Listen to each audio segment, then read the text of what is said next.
লীগ করছেন, আমি বলবো দল করবেন, কিন্তু শেখ হাসিনার নেতৃত্বে নয়। আওয়ামী লীগের শেখ মুজিবুর রহমানের সেই যারা বিতর্কিত তাদের নেতৃত্বে আওয়ামী লীগ বাংলার জমিনে চলতে পারে না, চলতে দেওয়া হবে না ইনশাআল্লাহ। এই ভূখণ্ডকে রক্ষা করার জন্য, ইসলামী হুকুমাত কায়েম করার জন্য, প্রত্যেকটা মানুষের অধিকারকে ফিরিয়ে দেওয়ার জন্য আমরা কি দেখেছি? অন্তর্বর্তীকালীন সরকার যেই আশা, যে আকাঙ্ক্ষা নিয়ে অন্তর্বর্তীকালীন সরকার হয়েছিল, কিন্তু অন্তর্বর্তীকালীন সরকার সেই আশা এবং আকাঙ্ক্ষার বাস্তবায়ন করছে না। আজকে বিতর্কিত সদস্য নিয়ে পুরা সরকারকে প্রশ্নবিদ্ধ করেছে। ফারুকী সাহেবকে অন্তর্বর্তীকালীন সরকারের সদস্য কেন নেওয়া হয়েছে এই জাতি জানতে চায়। সব জায়গার থেকে এই বিতর্কিত সদস্যের ব্যাপারে আওয়াজ উঠলেও ফ্যাসিস্ট শেখ হাসিনার মতো ঘাড় তাড়াবাই করে এখনো সেই ফারুকীকে বিদায় দেওয়া হয় নাই, মানুষ সেখানেই রাখা হয়েছে। আমি বলবো এটা অন্তর্বর্তীকালীন সরকারের জন্য অকল্যাণ, এটা ঠিক কাজ করেন নেই। যাই হোক, দ্রব্যমূল্যের ঊর্ধ্বগতি এখন পর্যন্ত আপনি নিয়ন্ত্রণে আনতে পারেন নাই। চাঁদা বেড়ে গেছে, আপনারা দেখেছেন এই পর্যন্ত প্রায় 500-র উপরে খুন হয়েছে, 4000-এর উপরে ধর্ষণ, ইফটিজিং, চুরি, ডাকাতির মামলা হয়েছে 4000-এর উপরে। এইগুলি আমরা চাই নাই। এই জাতি কোনো অবস্থাতেই নির্বিচারে হত্যার বাংলাদেশে দেখতে চায় না। আমার কোনো মেয়ে ধর্ষিতা হোক, এটা বাংলাদেশের মানুষ দেখতে চায় না। আমাদের বাংলাদেশের মানুষ কোনো ক্ষুধার্ত থাকুক, এর দেশের জাতি দেখতে চায় না। আমরা চাই ইনসাফ প্রতিষ্ঠিত হবে, প্রত্যেকটা মানুষের অধিকার তারা ফিরে পাবে। যেখানে থাকবে মুসলমানদের অধিকার, যেখানে থাকবে হিন্দুদের অধিকার, যেখানে থাকবে খ্রিস্টানদের অধিকার, যেখানে থাকবে মহিলাদের অধিকার, যেখানে থাকবে প্রত্যেকটা জেলে, তাঁতি, কুমার, ঋষি, চামার, প্রত্যেকটা মানুষের অধিকার যেখানে বাস্তবায়ন হবে, সেই রাষ্ট্র আমরা দেখতে চাই। আজকে ভারতকে বলবো, আপনি উস্কানি দিচ্ছেন, পায়ে পাড়া দিয়ে আমাদের সাথে যুদ্ধ করতে চান। আজকে ভারতের একদল দালালরা আমাদের দেশকে অস্থিতিশীল করার চক্রান্ত করতেছে। আমি বলবো ইসকন এটা হিন্দুদের কোনো সংগঠন নয়, এটা সন্ত্রাসীদের সংগঠন, এটা টেররিস্টদের সংগঠন। এরা সন্ত্রাসবাদ কায়েম করতে চায়, এ দেশকে ধ্বংস করতে চায়, এই ভূখণ্ডকে ধ্বংস করতে চায়। আমি অন্তর্বর্তী সরকারকে বলবো ইসকনকে নিষিদ্ধ করুন, অল্প সময়ের মধ্যে ইসকনকে নিষিদ্ধ করুন। আর ভারতকে বলবো, আপনি আমাদের সাথে যে যুদ্ধ করতে চান, ভারত কোনোদিনই আমাদের সাথে বন্ধুত্ব পরিচয় দিতে পারে নাই। ভারত সে দেশের সংখ্যালঘুদের উপরে ভালো ব্যবহার করতে পারে নাই, তাদের সাথে ভালো আচরণ করতে পারে নাই, তাদের সাথে বৈষম্য দূর করতে পারে নাই। আপনারা শুনেছেন ভারতের মধ্যে বাবরি মসজিদকে ভেঙে দেওয়া হয়েছিল, জ্ঞান পাপি মসজিদকে, সেখানে মন্দির বানাবার চক্রান্ত চলতেছে। ভারতের মধ্যে গরুর গোশত বহন করার অজুহাতে বহু মুসলিমদেরকে হত্যা করা হয়েছে। আপনারা দেখেছেন কর্ণাটকে আমার বোন বোরখা পরে কলেজে যাওয়ার কারণে তাকে অপমান করা হয়েছে। আপনারা দেখেছেন হাজারো বোনদেরকে ভারতে ধর্ষণ করা হয়েছে। যেখানে সংখ্যালঘুরা ভারতের মধ্যে পার্সেন্টেজ অনুযায়ী এখনো চাকরি পাচ্ছে না, যেখানে মুসলমানদের পার্সেন্টেজ 25-30-এর উপরে, সেখানে চাকরির হার মাত্র 1%। অথচ বাংলাদেশের সংখ্যালঘুদের হার কত আর চাকরির হার কত আপনি জানেন? 37% আজকে সংখ্যালঘুদের চাকরি, 37%। আমাদের মুসলমানদের চেয়েও তাদের চাকরির পার্সেন্টেজ অনেক বেশি। এরপর আমরা বৈষম্য করছি, অথচ যে ভারতের মধ্যে ধর্মীয় অনুষ্ঠান পালন করতে দেয় না, যেই ভারতের মধ্যে ধর্মীয় মসজিদগুলিকে ধ্বংস করা হচ্ছে, যেই ভারতের মধ্যে বারবার হিন্দু মুসলিম দাঙ্গা সৃষ্টি করার জন্য উগ্রবাদীরা চক্রান্ত করছে, যেই ভারত আমাদের সাথে 71-এ বৈষম্য করেছে, 71-এর স্বাধীনতার পরে 30,000 কোটি টাকা সম্পত্তি ভারত লুট করেছে। আপনি কি জানেন 71-এ এই ভারত আমাদের বাংলাদেশ থেকে বাথরুমের ভালো ভালো টেপগুলি নিয়ে গেছে, বাথরুমের ভেসিনগুলি নিয়ে গেছে। যেই ঘরের মধ্যে ভালো আলমারি ছিল সেই আলমিরাগুলো পর্যন্ত ভারত নিয়ে গেছে। আপনারা জানেন ভালো গাড়িগুলি ভারত আমাদের থেকে চুরি করে ভারতই নিয়ে গেছে। আমাদের দেশে হাজার অস্ত্র ভারত ডাকাতি করে নিয়ে গেছে। ভারত আমাদের সাথে আজ পর্যন্ত ভালো বন্ধুত্ব পরিচয় দিতে পারে নেই। 25 সালা গোলামি চুক্তির মাধ্যমে ভারত আমাদেরকে গোলাম বানিয়েছে। ভারত ফরাক্কাবাদে বাদ দিয়ে আমাদেরকে মরুভূমিতে পরিণত করেছে। আমাদেরকে না খেয়ে মারার চক্রান্ত ভারত করেছে। আজ পর্যন্ত নদীগুলো 54 নদীর আজ পর্যন্ত পানির সমাধান ভারত করতে পারে নাই। দেখেন ইসকনকে নিয়ে আজকে ভারত আমাদের খাদ্য বন্ধ করে দিয়েছে, আমাদের সাথে তারা বাণিজ্য করবে না। চিকিৎসাও বন্ধ করে দিয়েছে, তারা আমাদের চিকিৎসা করবে না। আমাকে কালকে প্রশ্ন করেছে ভারত যদি চিকিৎসা বন্ধ করে দেয় আমাদের অবস্থা কি হবে। আমি বলছি খুব ভালো হবে, আমাদের দেশে ভালো ভালো হসপিটাল আমরা নির্মাণ করব। ভারত যদি চিকিৎসা বন্ধ করে দেয় আমাদের দেশে হাজারো ভালো ভালো ডাক্তার আমরা তৈরি করব। ভারত যদি খাদ্য বন্ধ করে দেয় আমাদের বাংলাদেশের প্রত্যেকটা মানুষ আমরা কৃষক হয়ে যাব। আমি নিজেও কৃষক হয়ে যাব। বাংলাদেশের 1 ইঞ্চি মাটি খালি থাকবে না যেখানে কৃষি করা হবে না। ভারত যদি আমাদের পানি বন্ধ করে দেয় তাহলে আমরা তাদের সাথে যুদ্ধ করে আমাদের ন্যায্য অধিকার আমরা আদায় করব। ভারত আমাদের সাথে যুদ্ধ করতে চায়, আমি বলবো থোড়াই কি আর করি ভারতকে। ভারত আমাদের সাথে যুদ্ধ কোনোদিন করবে না। যদি যুদ্ধ করার দুঃসাহস দেখায় তাহলে ভারতের কালো হাতকে ভেঙে দেব। যদি ভারত আমাদের সাথে যুদ্ধ করতে চায় তাহলে বাংলাদেশের প্রত্যেকটা নাগরিক তারা ঐক্যবদ্ধ হয়ে ভারতকে এমন শিক্ষা দিবে, এমন পরাস্ত করবে, তাদেরকে এমন ভাবে পরাজিত করবে যে পরাজিত ভারত কোনোদিন দেখবে না ইনশাআল্লাহ।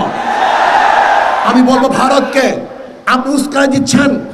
আপনার লোকজন আমাদের উপর হাই কমিশনের আক্রমণ করেছে, আক্রমণ করছে হাই কমিশনে নয়, বরং আমি বলবো বাংলাদেশে আক্রমণ করেছে। ভারত আমাদের পতাকাকে অপমান করেছে। আমি বলবো ভারতে বাংলাদেশের পতাকা অপমান হয় নাই, গোটা বাংলাদেশ অপমান করেছে। ভারতে আমাদের উপ হাই কমিশনের মানুষদেরকে আক্রমণ করেছে, অ্যাসাল্ট করেছে। আমি বলবো সে আমাদের উপ কমিশনের মানুষদেরকে আক্রমণ করে নাই, বাংলাদেশের প্রত্যেকটা মানুষের উপর আক্রমণ করেছে। তারা প্রত্যেকটা মানুষকে আঘাত করেছে। আমি ভারতকে স্পষ্ট ভাষায় বলতে চাই, আপনার যদি দুঃসাহস থাকে আপনার যুদ্ধ শুরু করুন। আমরা আগে করতে চাই না, আমরা আগে লড়াই করতে চাই না। আমরা চাই পার্শ্ববর্তী প্রত্যেকটা কান্ট্রির সাথে ভালো ব্যবহার করতে, ভালো সম্পর্ক রাখতে। কিন্তু কেউ যদি আমাদের আঙ্গুল তুলে ওই আঙ্গুল হাতে রাখা হবে না। কেউ যদি আমাদের চক্ষু তুলে ওই চক্ষু শরীরের মধ্যে থাকবে না। কেউ যদি আমাদের সাথে লড়তে আসে ওই পাওকে ভেঙে দেব ইনশাআল্লাহ। আমরা ভয় পাই না, বাংলাদেশের মানুষ কোনোদিন ভয় পায় নাই, কোনোদিন তারা পিছনে হটে নাই, হটবে না, বুক পাতবে, পিঠ দেখাবে না, রাজপথে রক্ত ঢেলে দিবে, কিন্তু কোনো অবস্থাতেই মাথা নত করবে না। বাঘ 1000 বছর না খেয়ে থাকলেও ঘাস খায় না। বাংলাদেশের মানুষ উপবাস থাকলেও ক্ষুধার্ত থাকলেও কাউর কাছে মাথা নত করে না।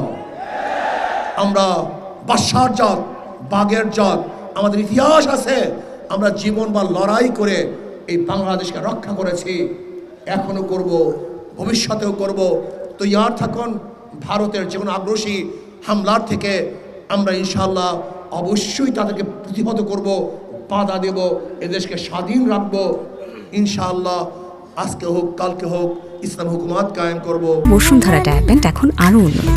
এই হট এয়ার থ্রো টপশিট দ্রুত শোষণ করে সোনামণিকে দেয় কোমল অনুভূতি। ছাত্র আন্দোলনের মৌলিক যে চরিত্র, এটা কখনোই ভুললে তাহলে কিন্তু অন্য যে সংগঠনগুলো রয়েছে তাদের চেয়ে কিন্তু আরও ঘৃণিত অবস্থায় সেটা কিন্তু তোমাদের ইতিহাস রচিত হবে।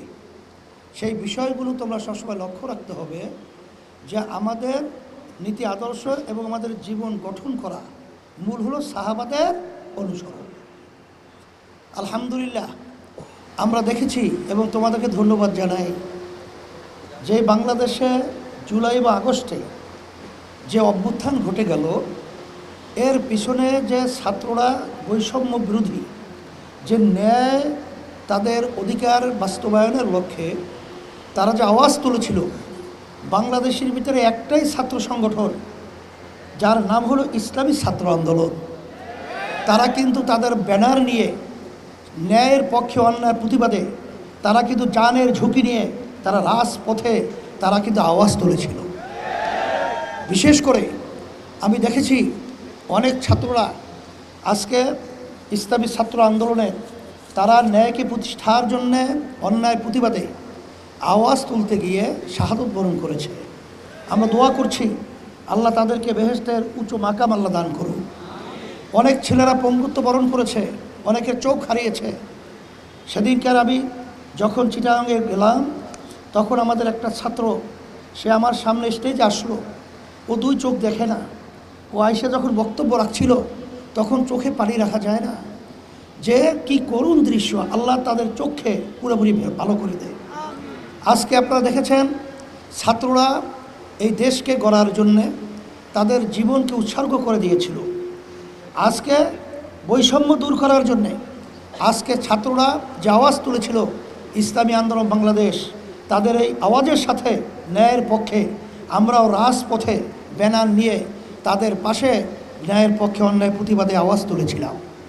আজকে দেশ স্বাধীন হয়েছে, কিন্তু আজকে আশ্চর্য এবং দুঃখ সহকারে বলতে হয় আমাদের যে বর্তমান অন্তর্বর্তীকালীন সরকার রয়েছে, আমার যেদিন প্রথম তার সঙ্গে দেখা হয়েছিল তখন আমি বলেছিলাম যে বাংলাদেশের ভিতরে প্রায় 100-র ভিতরে 92 জনের মতো মুসলমান বসবাস করে এবং এই মুসলমানদের প্রতিনিধির দায়িত্ব পালন করে হক্কানি ওলামা ইকরাম। আপনারা যখন কোনো পদক্ষেপ গ্রহণ করবেন, কোনো কথা বলবেন, এদের বিরুদ্ধে যেন না যায় এই বিষয়টা কিন্তু বিশেষ করে আপনারা লক্ষ্য রাখবেন। এটা প্রথম অবস্থায় কিন্তু আমি প্রধান উপদেষ্টা ডক্টর ইউনূস সাহেবকে বলেছিলাম। শুক্রিয়া, তিনি আচরণগুলো আলহামদুলিল্লাহ অনেকটা ভালো, কিন্তু আজকে যে উপদেষ্টা যাদেরকে নিয়োগ দেওয়া হয়েছে তার ভিতরে কিছু উপদেষ্টা যেটা নাকি আমাদের দেশের জনগণের মনের এবং তাদের চিন্তার বিপরীতে। একটু আগে যে বলেছিলেন আমাদের ফয়জুল করিম মুফতি সাহেব যে ফারুকি সাহেব, সেখানে বৈষম্য বিরোধী ছাত্র আন্দোলনে যারা নাকি জীবন দিয়েছে, রক্ত দিয়েছে এবং যারা নাকি এর প্রতিবাদ করেছিল, তারাও কিন্তু এই উপদেষ্টার বিরোধিতা করেছে। তার বিভিন্ন দিক থেকে সে আমাদের দেশের জন্য উপদেষ্টা হওয়ার যোগ্যতা তার কিন্তু নাই। সারা বাংলাদেশের রাজনৈতিক দল বলতে সবাই মুখ এর ব্যাপারে খুলেছে তার প্রতিবাদে, আমরাও খুলেছি, কিন্তু অন্তর্বর্তীকালীন সরকার এ ব্যাপারে তো কোনো পদক্ষেপ গ্রহণ করেন নাই। এটা কিন্তু আমরা আজকে আমাদের এই সম্মেলন থেকে এইটা আমরা এক কথায় বলবো, এটা আমরা ভালো নজরে দেখি নাই। আপনারা পরিবর্তন করবেন এবং যারা নাকি বিতর্কিত তাদেরকে উপদেষ্টা থেকে আপনারা সরিয়ে দেবেন, এটা আমাদের দাবি। সাথে সাথে আপনারা লক্ষ্য করেছেন আমাদের দেশ সুন্দর চলছিল, আমরা সবাই একত্রিত হয়ে সুন্দর দেশ গঠন করব, মানবতা এবং ন্যায় বিচার প্রতিষ্ঠা এবং এক কথায় দেশ সুন্দর করার যে প্রত্যয় নিয়ে আমরা যে সংগ্রাম আন্দোলন করেছি। কিন্তু দুঃখ সহকারে বলতে হয় যে কিছু রাজনৈতিক দল তাদের আচরণগুলো এত বিতর্কিত ছিল যে তাদের আচরণের মাধ্যমেই আসলে শত্রুরা কিন্তু বিভিন্ন ধরনের ষড়যন্ত্র করার সুযোগ পেয়েছে। আমরা বলবো যে আপনারা কি সেই 15.5 বছর ইতিহাস ভুলে গেছেন? আপনারা কি সেই 53 বছরের বাংলাদেশ ইতিহাস ভুলে গেছেন? আজকে আমরা উদাত্ত আহ্বান জানাবো, আসেন আমরা সবাই একত্রিত হয়ে আমাদের দেশকে আগে রক্ষা করব, ইসলামকে রক্ষা করব, মানবতাকে রক্ষা করব, তারপরে আমরা ক্ষমতায় যাওয়ার স্বপ্ন আমরা দেখব। কিন্তু এগুলো সংস্কার না করেই আমরা ক্ষমতায় যাওয়ার জন্য পাগল হয়ে গেছি। এটা অত্যন্ত দুঃখ। এই সুযোগে আজকে দেখছেন যে অন্তর্বর্তীকালীন সরকার অল্প সময়ের ব্যবধানে বসতে পারে নাই, চতুর্দিকে শত্রুর ছায়ালাভ, সেখানে তাদেরকে আবার অশান্তি তৈরি করার জন্যে বিভিন্ন পর্যায়ে আজকে ভারত এবং বিভিন্ন এই দেশ যারা ধ্বংস করার বিভিন্ন নীল নকশা তৈরি করেছে, তাদের ষড়যন্ত্র আজকে আমরা লক্ষ্য করেছি। এর সুযোগ কারা করে দিয়েছে? এটা কিন্তু তাদের কাছে প্রশ্ন। আজকে আপনারা দেখেছেন বাংলাদেশে হিন্দুরা এবং সংখ্যালঘুরা যে সুন্দরভাবে এবং স্বাধীনভাবে এক কথায় আমরা অনেক সময় বলে থাকি, মায়ের কোলে যেরকম সন্তান নিরাপদ থাকে, সেরকম আমাদের দেশের মধ্যে সংখ্যালঘুরা সর্বক্ষেত্রে নিরাপদ থাকার পরেও আজকে আমাদের পাশের রাষ্ট্রে ভারত, সেখানে বিভিন্ন সংবাদ মাধ্যম আমাদের দেশকে অশান্তি তৈরি করার জন্যে বিভিন্ন মিথ্যা সংবাদের মাধ্যমে দেশকে বিভিন্ন ধ্বংস করার, বিভিন্ন ধরনের অশান্তি করার বিভিন্ন নীল নকশা তৈরি করেছে। আপনারা দেখেছেন, এ ব্যাপারে আমাদের জাতীয় ঐক্য করতে হবে, জাতীয় ঐক্য গড়ে তুলতে হবে। আগে হুব্বুল ওয়াতানি মিনাল ঈমান, ঈমান দেশের আন্তরিকতা, মহব্বত এবং দেশের প্রতি আন্তরিকতা থাকে ঈমানের একটা অংশ। আমরা বলবো যারা আওয়ামী লীগ করছেন, শেখ হাসিনা এবং তার পরিবারের নেতৃত্বে, আমি বলবো যারা নাকি তাদের নেতৃত্বে এখন আওয়ামী লীগ করার স্বপ্ন দেখছেন, তারা দেশের শত্রু, তারা ইসলামের শত্রু, তারা মানবতার শত্রু। কারণ তারা ভারতের এজেন্ডাকে বাস্তবায়ন করেছে। শেখ প্রধানমন্ত্রী ফ্যাসিস্ট, তিনি বলেছিলেন ভারতকে যা দিয়েছি তা কখনোই তারা ভুলতে পারবে না। কিন্তু আপনি কি এনেছেন সেটা তো আমাদের বাংলাদেশের জনগণের শোনে নাই। তাহলে বুঝা গেল আপনি ভারতের জন্যই আপনি বাংলাদেশে এই মসনদে বসে ভারতের দালালি করতেছিলেন। যারা আওয়ামী লীগ করছেন, আমি বলবো দল করবেন, কিন্তু শেখ হাসিনার নেতৃত্বে নয়। আওয়ামী লীগের শেখ মুজিবুর রহমানের সেই যারা নাকি বিতর্কিত, তাদের নেতৃত্বে আওয়ামী লীগ বাংলার জমিনে চলতে পারে না, চলতে দেওয়া হবে না ইনশাআল্লাহ। সাথে সাথে আমরা নির্বাচনের ব্যাপারে বলেছি, 53 বছর স্বাধীনতার বয়স, আজকে দেশ যাদের যে নিয়মের মাধ্যমে নির্বাচন হয়েছে, এই নির্বাচনের মাধ্যমে ফ্যাসিস্ট তৈরি হয়েছে। এই জন্য ইসলামী আন্দোলন বাংলাদেশ সব রাজনৈতিক দল আমরা পিআর সিস্টেম নির্বাচন প্রবর্তনের জন্য আমরা দাবি তুলেছি। পিআর সিস্টেম আপনারা জানেন, প্রায় 91টা দেশ তাম দুনিয়ার ভিতরে এই পদ্ধতি রয়েছে। আজকে পিআর সিস্টেমের মাধ্যমেই এই দেশে জাতীয় একটা সরকার গঠন হবে এবং এর মাধ্যমেই বাংলাদেশে আমরা সবাই একত্রিত হয়ে সুন্দর দেশ গড়ার একটা প্রক্রিয়া তৈরি হবে। আর এক শ্রেণীর তারা এককভাবে ক্ষমতায় যে আবার ফ্যাসিস্ট হবে, আমাদেরকে জুলুম করবে, আমাদের মাথায় নূর রেখে বড়ই খেয়ে টাকা বিদেশে পাঠিয়ে বেগম পড়া তৈরি করবে, বাংলাদেশের জনগণ দেখতে চায় না, বাস্তবায়ন হতে দেবে না ইনশাআল্লাহ।